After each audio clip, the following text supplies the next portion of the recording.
Hello and welcome to the Sober Bartender podcast, the show where we recover from life.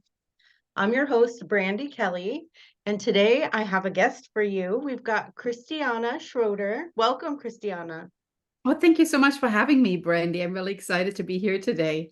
Yes, so Christiane, you're a food and health coach. You're a fitness instructor, you're a professor. You do everything that we need on this show. No, and especially now with the holidays, I'm really excited to share some of my tips and tricks today. And kind of like as we ease into the holiday and into New Year, maybe share some things that might be really helpful for you. So let's do this, right? Yes, let's absolutely do this. The holiday, like I live far away from my family. And so the holiday, I feel like it's a different experience when you go home for the holidays versus when you're close to your family. Yeah, same, Brandy. In fact, I live really far away from my family too. Might hear it from my accent. Hmm. I was the only one that decided to go to the United States and study. So when I came here, I didn't know anybody. I basically arrived with two suitcases in my hand and a name on a little piece of paper. His name was Barry Mitchie. I still remember that. That was the coordinator of the international programs. And with my two suitcases and my name in my hand, I arrived and I didn't know a single soul. Wow. And now I've been living here, and of course, my life is in the United States now. And so that's kind of a great thing to share with you today because some of my traditions are from my family from Germany. And some Hmm. of my traditions are from my husband's side of the family, which is from the Midwest. So we are marrying a lot of different cultures, which is probably what we see a lot in the United States, is hodgepodge of cultures and backgrounds. And it is definitely hard because a lot of people travel to see their families and just get in the car and drive there. And within a 2-hour drive, they are usually there. And it's not happening for us, it sounds like, right? Hmm. Yeah, wow, that is pretty incredible how you got here. Um, I've been to Germany a few times and I absolutely love it. And I will say just being a grown woman and flying to another country like that and getting to the airport and it being a different language, not just going to visit a friend, but it was really intimidating and just that feeling of like just the lack of like comfort and safety and knowing what's going on. I can't even imagine what you were I feeling when know. you got here. I know. And I can actually share with you too.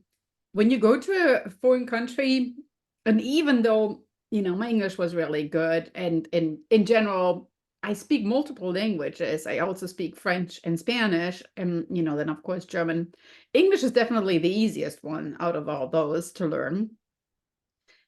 So I came here to study. When you go abroad to study, there comes a moment in the day when you're pretty tired and where you just switch your brain kind of like it wishes go back to its mother tongue. And you're like, can we just please, just for a second, just speak my mother tongue? But at that point, I think is when the growth really happens, Yeah. because at that point, you're starting to really assimilate the language so much, even though you're tired. And a lot of people say when you start dreaming in the other language is when your mind actually made that conscious switch and counting. Even though I have to admit, I still do a lot of counting in German. So like it still happens. And actually that's a fun fact, especially when you watch the video of this. Like when I count in German, I always start with my thumb.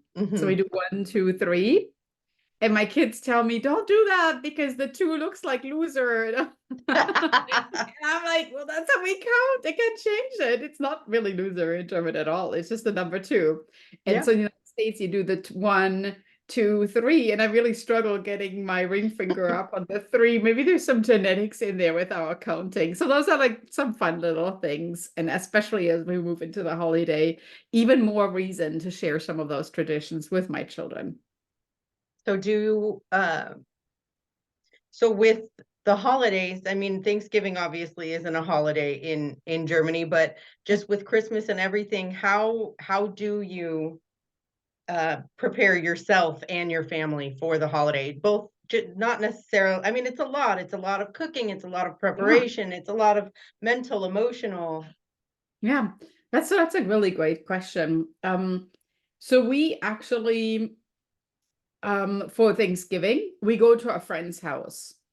And I just said that to my husband, how lovely it is that we don't really necessarily cook. I mean, we're going to bring some pies, and my daughter is actually gluten-free, so we're definitely going to make sure we're not grabbing a Costco version, which would be easy. But we're Mhm. making the gluten-free crust so that my daughter can eat it. And that's really all what we're going to bring.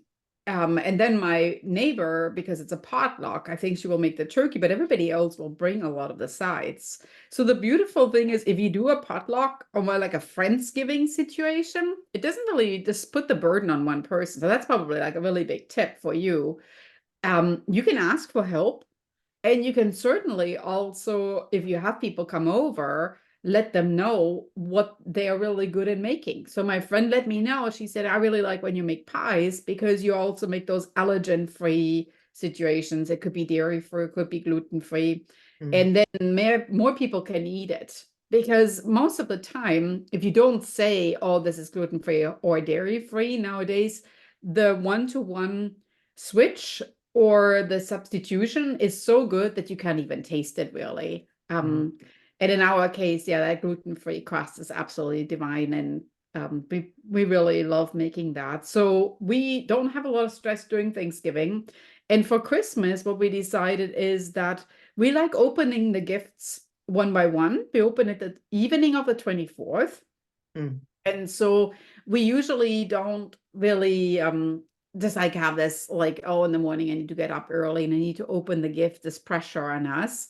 So we go for a walk, we come home and we open the gifts, and we really, each person, we go around, each person has a gift in their hand, but then we watch what the other person is opening and we enjoy it. And then we kind of like eat when we feel like eating. And it's usually not that we spend all day cooking either. In fact, really, during the past years, it's been something super simple because the goal of it is really just to enjoy each other and not stress out about it. And then, of course, we never try new recipes. We usually go for something that's like a tried and true, and we know for sure it's going to work out. So there's less pressure on, like performing or anything. It's more really just the act of spending the time together and enjoying, and that's really it. I think that in general, we put very, very low key. It Mm. might probably help that we don't have family coming over or that we don't go to family, which is on one side, maybe not ideal because you want to spend time with them. But the way that I just described it might actually make some other people jealous because Mhm. I don't spend so much time stressing out about it either. So it has its pros and cons. Yes, that sounds like you savor each other. You savor the holiday. And it sounds wonderful. Like, we don't necessarily have family coming over, but I will say, like, something that you said, like, sticking to what you're good at and definitely not putting the pressure on yourself to try a new recipe on a holiday. Like, that Right. is not the time to experiment whatsoever. Right. I mean, I helped once a friend, and she had all these different sauces and these different sides and desserts. And I will tell you, the funniest thing happened. Well, not funny in that moment, but funny now. Mhm. So she had this broccoli and the turkey and the potato and la la la. And then we started, getting like really busy in the kitchen. And I said, let's just start moving things to the table. Let's put the sauces on the veggies. Let's get moving. And so this lady grabbed this pan with the sauce and just put it on top. And when we moved it to the table, we figured out that that was actually a vanilla sauce, not the bechamel sauce.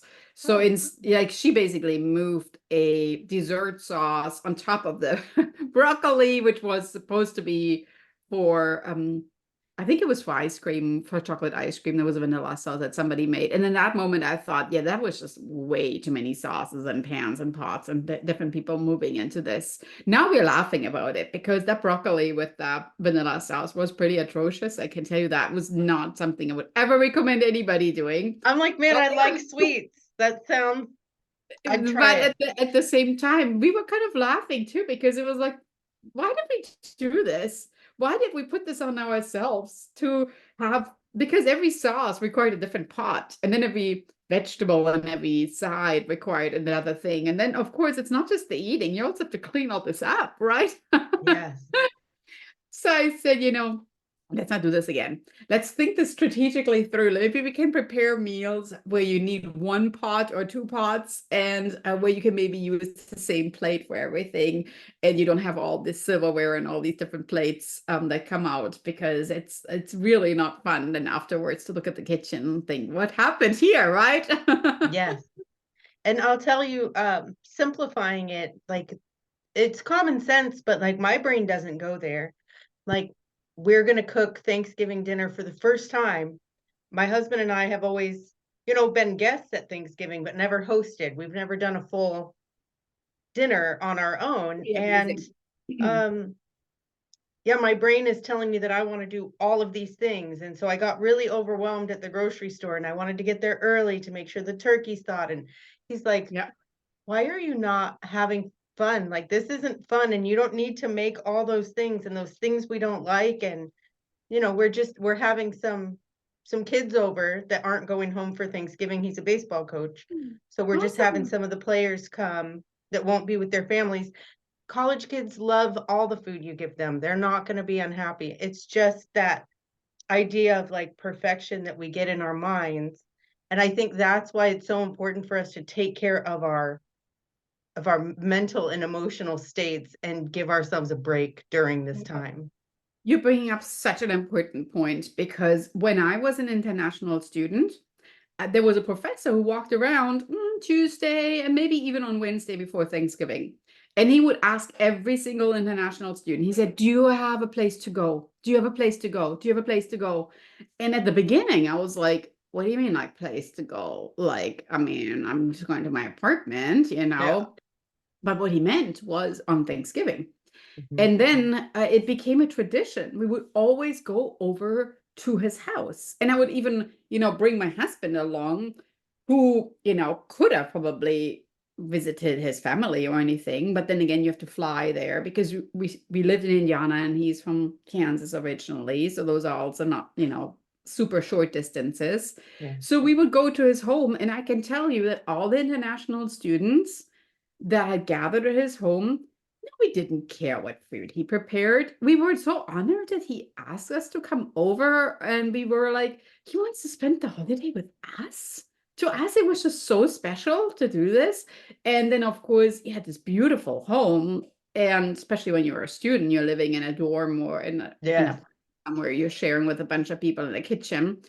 And he had it all set up, and alone, like, the plates and the glasses and this silverware, it just looked so gorgeous. And then for us, it was just so special to be there. So I really think it's amazing that you're doing this. And I would Mm. also encourage the listeners, and sometimes during the holiday season, we get so wrapped up in, the food and the planning and all this, that take a step back and think, well, maybe it's more about the company than anything else. And that's probably in your case, and what I just shared with you as well, so true, because it's the connection you're building, and that food really is just a way for us to gather and coming together and being very grateful for everything that has happened this year, and that we actually have food, right? And that is an alone, or even a home to gather in. So Yeah. that alone is really neat. And like I said, I still remember how he walked around every single person. Do you have a place to go? Do you have a place? And then after a while, my husband said, do you think he's going to ask us again to come? And I said, oh, I'm sure he's going to ask us again to come. And every Yeah. year went back to his home. So it was great. Yeah. That is special, and it sounds like you formed a core memory. That was Mhm. something like really impactful that continued to influence your life. That's wonderful. Yeah. And my first Christmas, I will not forget that either. I spent in Columbus, Ohio. Mhm. Um, there was an exchange professor who had been in Germany. And he said, if you ever come to the United States, let me know. And of course, like when you live in Germany and somebody tells you that, I was like, okay, if I ever come to the United States, I totally remember this. But then I was in Kansas and they were in Ohio. And again, distances here. But I was like, well, he told me I should visit him. So why don't I visit him for Christmas? And so I emailed him shortly before Christmas and I said, I don't have a place to go. Can I come over? And you're like, oh, yeah, sure. It was, of course, the coldest time of the year when you visit In Ohio. Ohio, And but it was so beautiful. It had snowed there, and they actually were very open to me sharing some of my German traditions with them too, and learning about it. And yeah, they had their children were there, and they had everything was just kind of like very, relaxed and like, oh yeah, let's go and get a tree and things like that. And I was like, oh my gosh, and I'm just like right there. So I was just fitting right in. It was super neat. So that was another cool thing where, I think everybody left. And I kind of in that moment where people leave and they go and see their families, just like what you mentioned earlier, Brandy, all of a sudden you realize, yeah, that is kind of different. Now I'm kind of realizing I'm feeling a little bit alone, So Yeah. it's great that you invite people over. Yes. I am looking forward to it. I do love to nurture, and we're not parents, so it's a way to get to give that love, but, Yeah, also send them home. yeah, totally, totally. I love that. Great tradition. Yeah.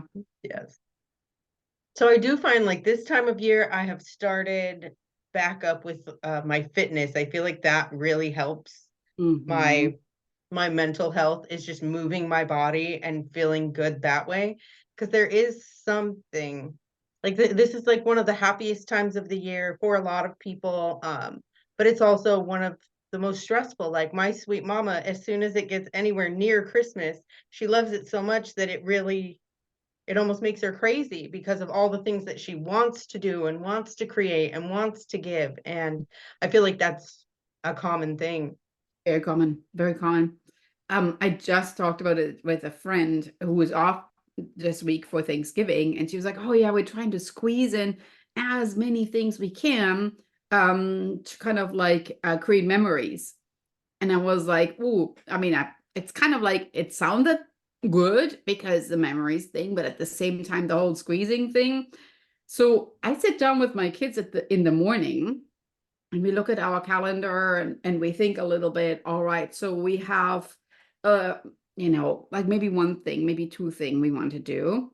And then that's it. So we put those on the calendar and everything else is just going to happen. Because in fact, it's actually really good for our mind if we don't go from one thing to the next thing to the next thing, because it will actually create a little bit of that feeling like you're just like racing from one event to the next. And in reality, really, sometimes it's just sitting and being where you relax the most. You don't need to necessarily even be anywhere. You could just be with your family and just kind of enjoy the moment, just enjoy the togetherness instead of being in the car, being stuck in traffic and who knows what. So it's sometimes the paring down of the list. So what we started doing as a family is we go around because all of my my children basically say, oh yeah, I want to watch this movie and I want to do this and I definitely want to go there. And then all of a sudden you're like, okay, so what about what I want to do, right? So what we're doing now is each of us can say one thing, and in your mind it creates a little bit of a priority list, because you might have 10 things and then you're like, oh, out of those 10, so what I really, really, really want to do during the Thanksgiving week. And then we go around and we basically say, okay, so each of you can share one thing. I mean, you can also just share two, but definitely don't share 5 or 10 because that's too much. And then we really do those things. We really stick to it. We tried different systems to where we drew little piece of paper, and I have some right here where there's like little things on it. So every day you draw an activity, like, oh, today we go and look at the lights downtown, or Mhm. today we make Christmas cookies or things like that. The problem with drawing it is that sometimes, like, whatever the weather or the ingredients for cookies, it doesn't really line up. So that's cool. That works too. But we actually now more like schedule it and then we get everything ready for it. But by having only 4 or 5 of these things, it's much more manageable. And then at the same time, you all of a sudden realize at the end of the week, oh, you know what? It actually was good without doing all these other things that I wanted to do. Maybe we didn't watch all the Christmas and the holiday movies. And that's all right too, because we played that game that my sister really wanted to play. And my husband really wants, oh, my husband always need to watch the movie with Chevy Chase, the Christmas Vacation movie. Hmm. I'm sure it's going to be on his list again this year. So, but then we would never watch it because he's not going to elbow his way into what the children want to do. But then because he has his wish, he says, oh, I really want to watch the Christmas Vacation movie. And then we watch it I because we love agree that that so everybody has a much. wish. Yeah, so it's Yeah. it's fair. That is wonderful. And then you're not overbooking yourself. So you Oh, get to once again savor that holiday and everybody gets a say without everybody getting overwhelmed because there's nothing relaxing about one thing after another. It's stressful. yeah. It's not enjoyable. I totally agree. Not at all. And what's nice is that if you do those things, and let's say you have 5 days this week and you do one per day, it kind of, there's still like little room front and back to do something fun, but it's not really this back to back to back stress, because in our family, we also really like sleeping in. And so we're like, well, I mean, if we only have this one thing tomorrow, then we can actually sleep in and we don't need to worry about, getting up early because the traffic is going to be crazy to go to this tree farm or whatever you want to do, right? Yeah. So it stays pretty nice and empty. There's actually a lot of research that shows that, especially I have teenagers at home, especially for teenagers, at the beginning, when you kind of transition from school to the holidays, there's this constant fear you're missing out on something because you're not looking at your phone or you're not, spending time with your friends. And so for them, it's actually really healthy to kind of like just slow things down a little bit. All right, so maybe you can put your phone away for a little while because right now we are whatever doing cookies. And maybe you go even like for a walk. And oh, actually, those are my favorite walks where there is no cellular reception. Hmm. Very selfish, I know, but it's like sometimes really nice, but they can't even look at their phone. It's like, oops, no cellular reception. Whoops, right? Yes. So that's so healthy because for them, that disconnection is really important. And especially when you come to the holiday season to kind of like just take a look around and realize you're actually not really missing anything. That's just the feeling you have, but you're really not missing anything. Mm. Yeah. I can remember that feeling of the fear of missing out. Yep. And now I have the exact opposite. I have the joy of missing out. I love not worrying about being a part of or missing out on anything because I know that what I want is in like just the slowing down and the Mhm. relaxing and the just being where I'm at. Very good. Yeah, that we are right. We're right on this. Yeah. So we hope that some of the listeners get inspired by this too. And it's surprising sometimes when you slow down that it's actually, well, it's much healthier for your body. But all of a sudden you look back and you're like, even though I did less in terms of activities, I still feel like I filled my cup more Yeah. because the activities that I did were more conscious and they were more, I was more present and I felt I could relax more because it was, that one activity I was really looking forward to. So yeah, it's the joy, exactly like you say, Brandy. Yeah. And so, yeah, it sounds like the more we slow down and the more we are present, then there's you're creating more space to actually focus on what is important to you and then you can spend your energy on the actual priority as opposed to just all the time fillers. Hmm. Yeah.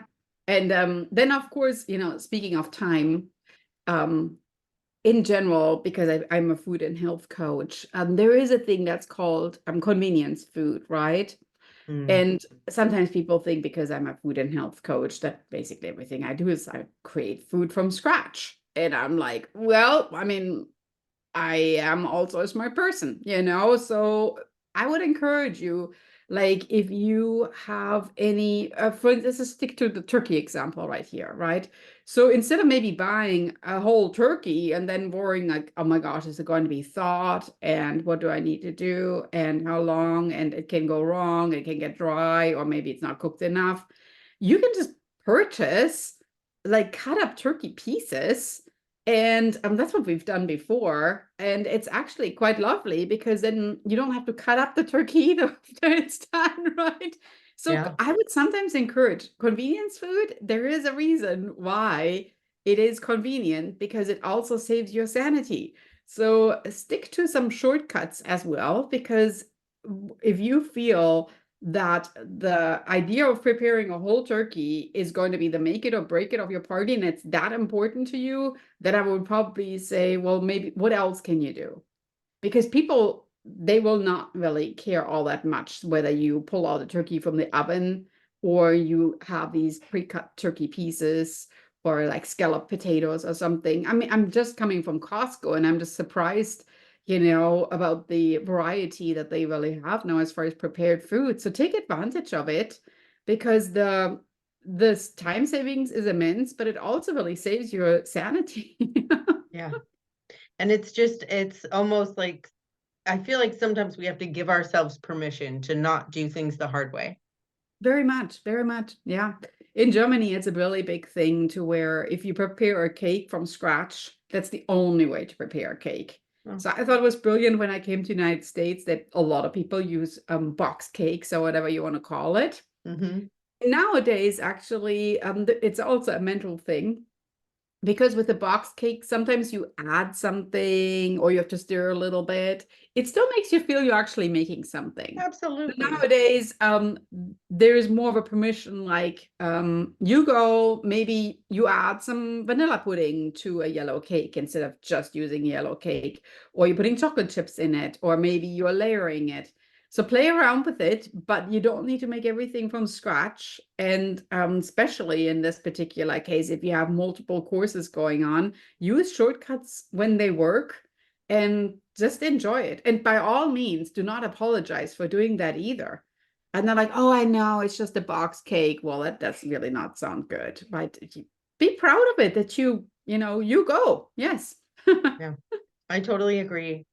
And I think, I just know me personally, I'm the most critical of myself. So just hearing you say, and I totally know that it's true. So it's just good to hear, because I know other people will relate to this, to where, like, good is not it's not the enemy of great. Like, it's not the enemy of perfect. None of us are going to do it perfect. And it really is just about the company and enjoying the Mhm. experience. Yeah. So, like, for instance, one quick dessert that my children really love, and you can make that in about 5 minutes. I'm going to share that with you right now. Is you buy a jar of Nutella. That's the chocolate hazelnut spread. And given, that I was at Costco, there's a large jar at Costco right there. Yeah. It's on sale right now, too. And then you can use some whipping cream. So you can buy that one from scratch. That will feel like, when you whip the whipping cream, that will feel like, oh man, I'm actually doing Oh, yeah. something. So you basically create the whipping cream in a large bowl. And then with Mhm. a spatula, you can slowly start blending the Nutella in. Yeah. So with the spatula, you do this by hand. And this has been one of the most popular desserts in our house. It tastes like a chocolate mousse, which I have done this from scratch. You do this chocolate mousse if you want to prepare it from scratch. You have to separate the eggs. You have to do it on top of a pot of hot water. And a lot of things can go wrong Mhm. with the egg separation, with the hot water. That thing can really fail terribly. I can tell you that. It's an absolute nightmare. So the chocolate mousse that I just talked to you about, 2 ingredients, the whipping cream, the Nutella. It's an absolute no-fail recipe, because if you kind of look at it and it looks chocolatey, awesome. If it still looks really light because you have too much whipping cream, just add more Nutella with your spatula. Just go in there. I think I usually use like nearly a whole jar of Nutella, right? Yeah. And I've had people over at my house and they're like, oh my gosh, that must be like a German specialty. And then I tell them, well, kind of is Actually. because we like Nutella in Germany. And they're like, what? I don't like Nutella. And I'm like, well, you just ate it. It's amazing, isn't it? Mixed with the whipping cream. Yeah. So you So serve that's it an like a old bit. mousse. Oh It's yeah, I love that idea. an easy one. And yeah, my children earlier, I told Brandy before we started the recording, they were making caramel apples as a little activity. And I discovered yesterday at the grocery store that I have a wrap you can actually purchase for your caramel apples. Oh. So you just it's like a cute little thing. It's called a wrapple, like WRAPPLES, and you just wrap your apple in the wrapple.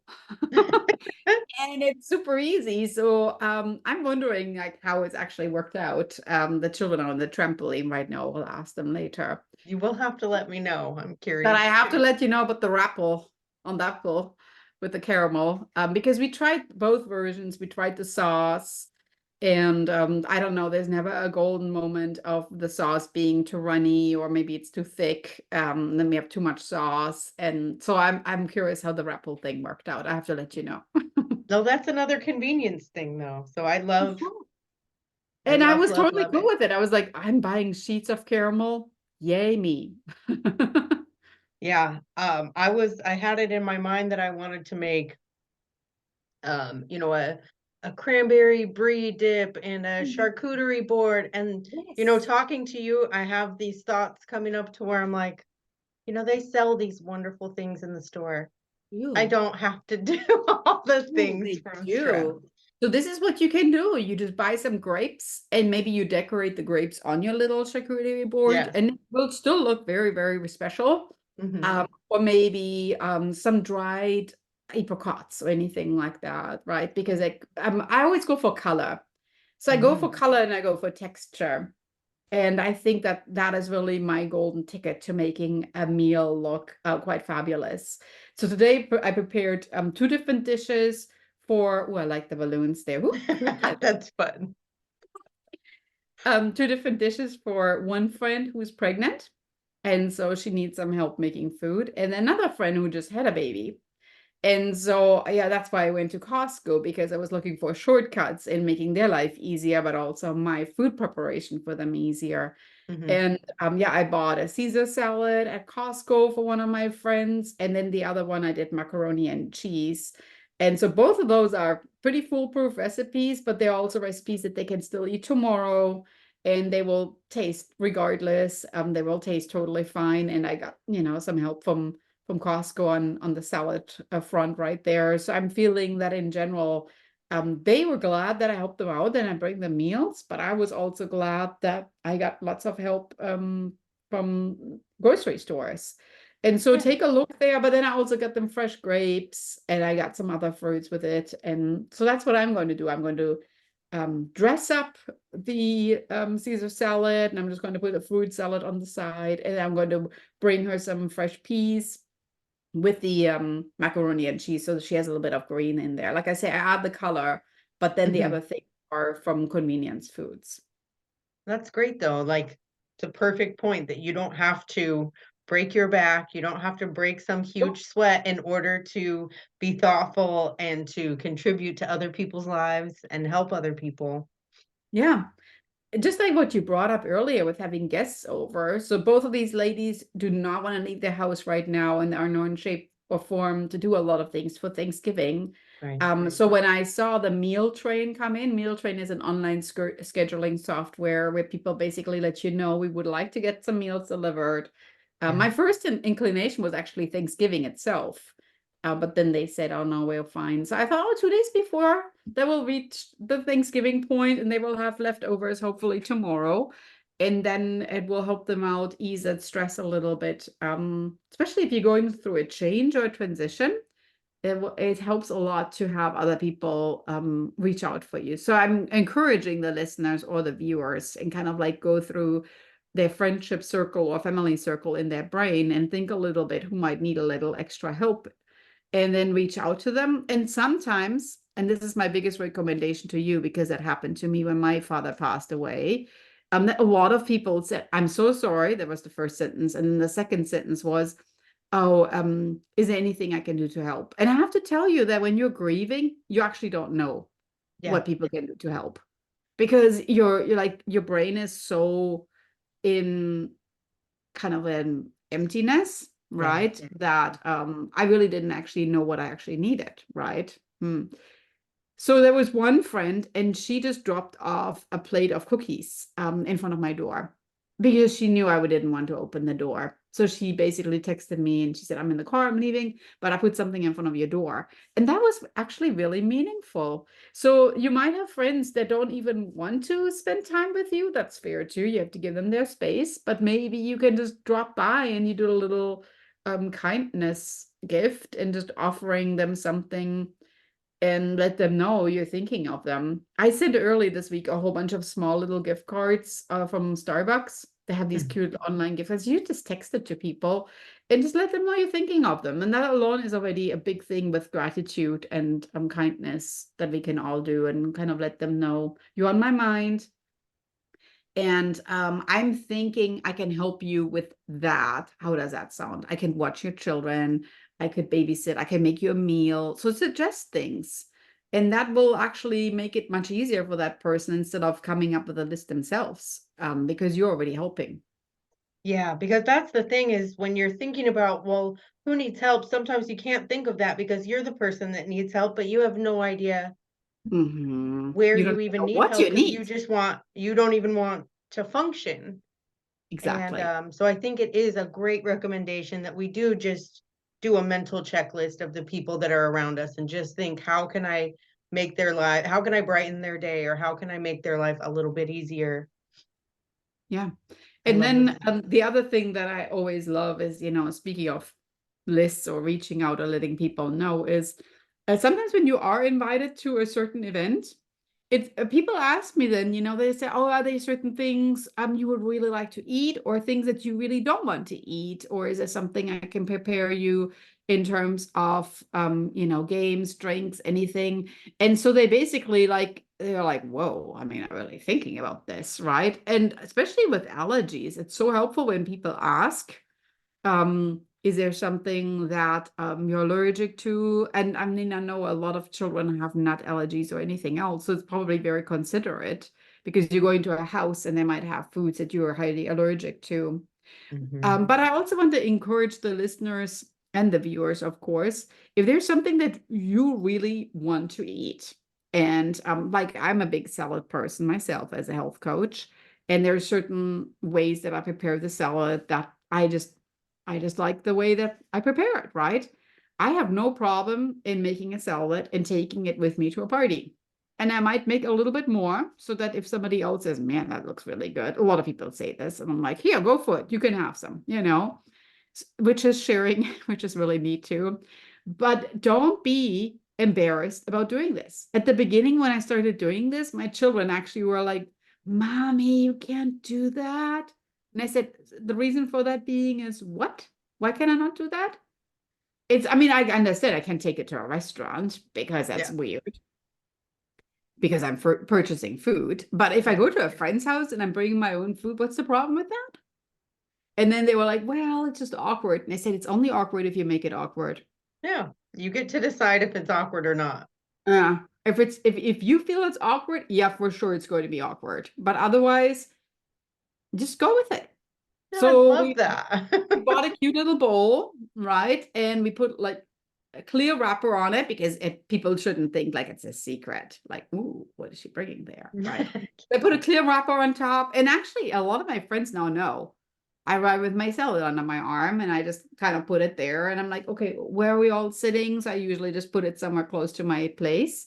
And I've had a lot of people that say, "Oh man, what is this? Can I try that?" And I'm like, "Yeah, sure. You take a spoon, help yourself." Um, and then I eat that. And I'm still trying other things that are there, but at least if either way, there's maybe no food that agrees with because I'm gluten free with my diet, or I feel that in general, there's maybe things that I'm not familiar with, and I'm not sure that it has gluten in it, and I'm very intolerant. Then at least I know I have this backup salad right there that I brought along. So that's another healthy way of making sure you get the food that you really want to eat. And it's something that brings me joy. So if you are on a, I don't want to say the word special diet, but A if you health food are journey. on a special food journey, I love that, Yeah. Brandy. Make sure that you take those things along with you and that they travel with you. Take them on a And trip. don't be embarrassed or awkward about it, and then it's not embarrassing or awkward. Not at Because I all. would like to point out that it's not taboo to show up with bottles of wine or Oh no. So different kinds of that's alcohol to share with the party. exactly. So that's not weird either. So why would food be? And as I say, if they're really your friends and they care about who you are, that whole bowl in your hand is going to be so secondary. They usually don't even look at it. I have to be honest with you. It's just Yeah. like because I'm a fitness instructor too, sometimes people that do weightlifting with me, they feel awkward in putting their barbell down or the dumbbells. And then I actually always say that, all right, I'm giving you permission right now. You can put your barbell down. Sometimes people want to hear this, right? Yeah. They And need then permission. everybody's looking at me and I'm like, nobody will look at you because people are so focused on themselves. They are not going to look at you. Don't That's worry. exactly what I tell women that I work with is you really think that everybody is sitting here thinking and watching what you're doing, but everybody is thinking about themselves, I promise. You might pop into their head and then you Mhm. will pop right back out just as fast. Yeah. Yeah. And people care about themselves a lot. And then, and in that moment, that's just something that they kind of like saw you. She walked in with a bowl right there. Oh, interesting, I wonder what's in that bowl. Oh, it looks delicious. Yeah. Exactly. Yeah, because I have to tell you now, because you're probably curious, what does she put in her salad? So I cut on top. I always have this really, again, texture and color. That's how I eat, right? Mhm. I always cut on top like some strawberries because I live in California, and I put papaya on the top. And it's not something that a lot of people actually eat, It's but really good for papaya is digestion. great for digestion, and it's really good for your skin because it Yeah. has a lot of vitamin C and it's an orange fruit, so it really tightens your skin. And it also helps if you struggle with under eye circles because it has a lot of moisture in there. And at the same time, of course, it helps with your hair, with your fingernails. So people are like, is that papaya? And I'm like, yeah, this is your chance to try papaya. You go, right? Yes. And then they try their papaya, or I put fresh figs on the top, or these now in the fall month, I put persimmons on the top, which Oh is my another. gosh. There's always something orange on the top, always.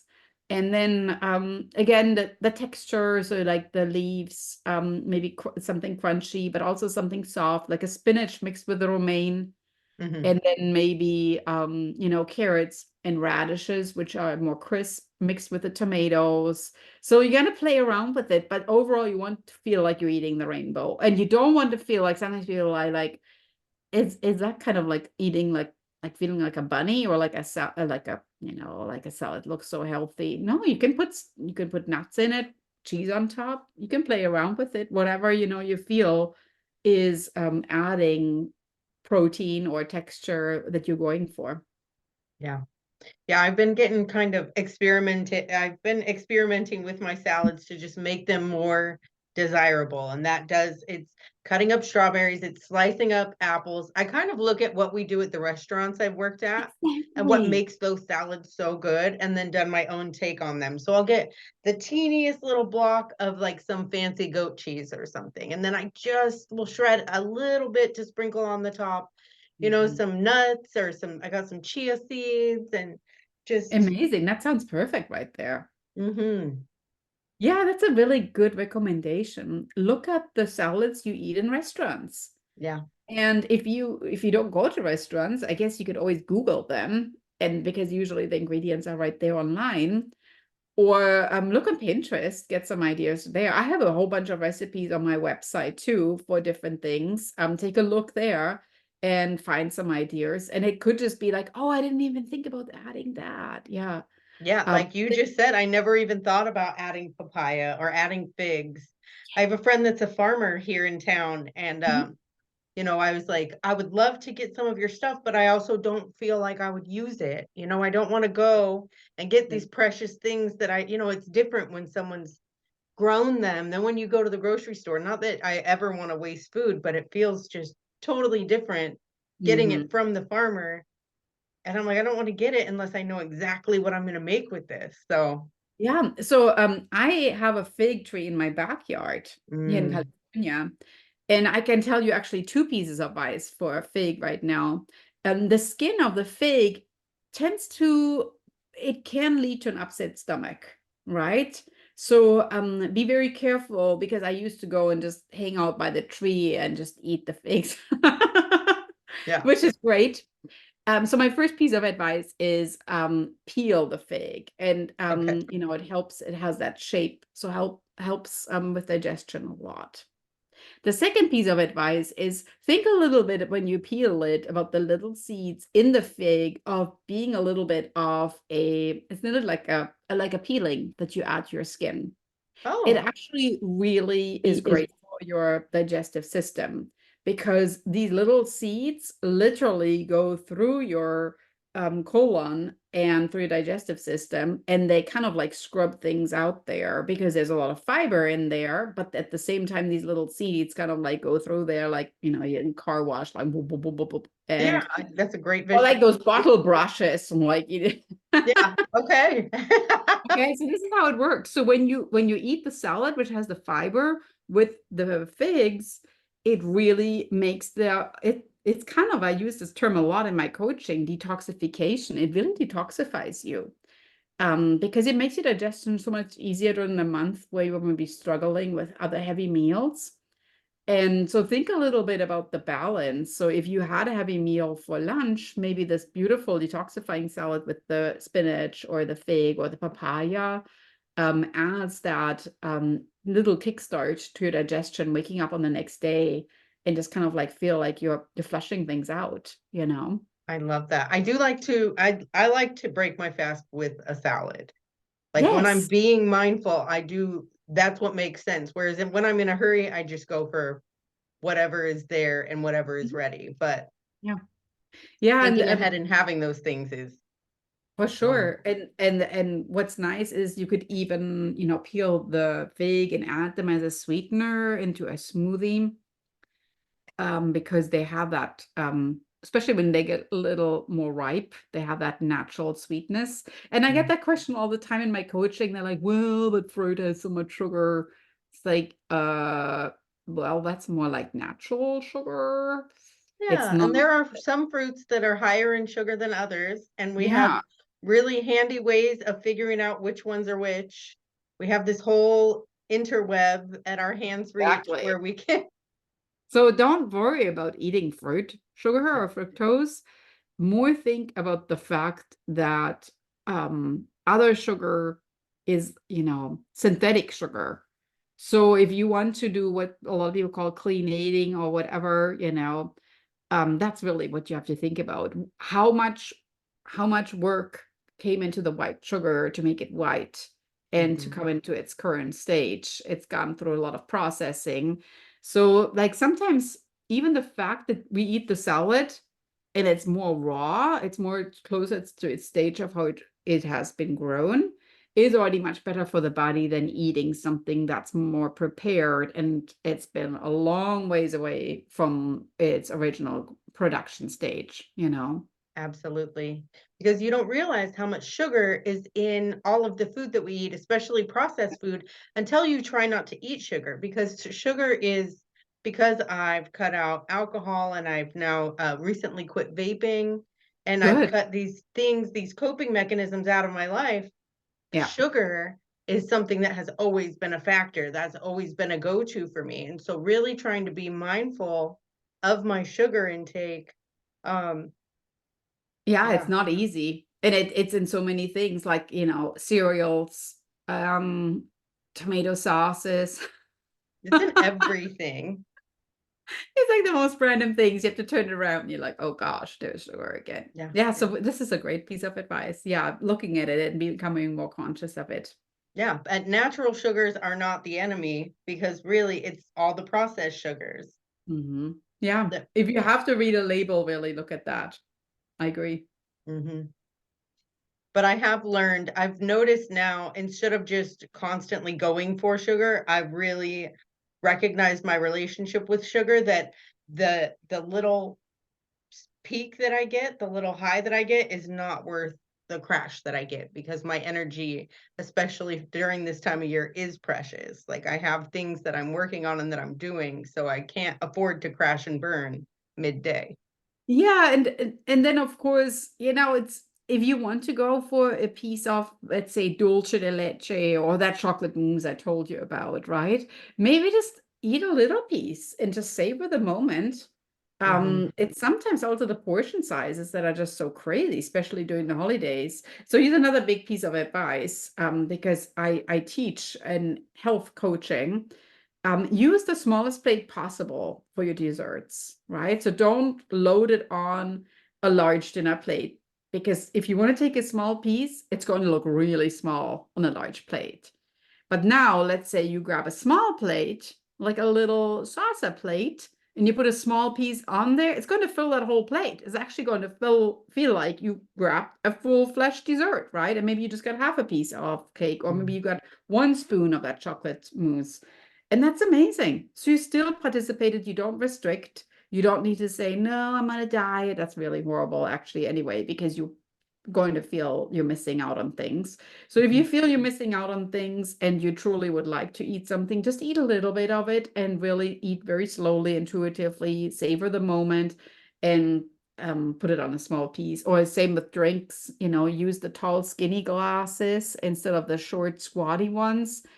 Because in a tall, skinny glass, it's going to look like, wow, I mean, this is a large drink right here. But in Mhm. reality, it's the same amount as if a short, squatty glass. It just looks different. It's a mental thing.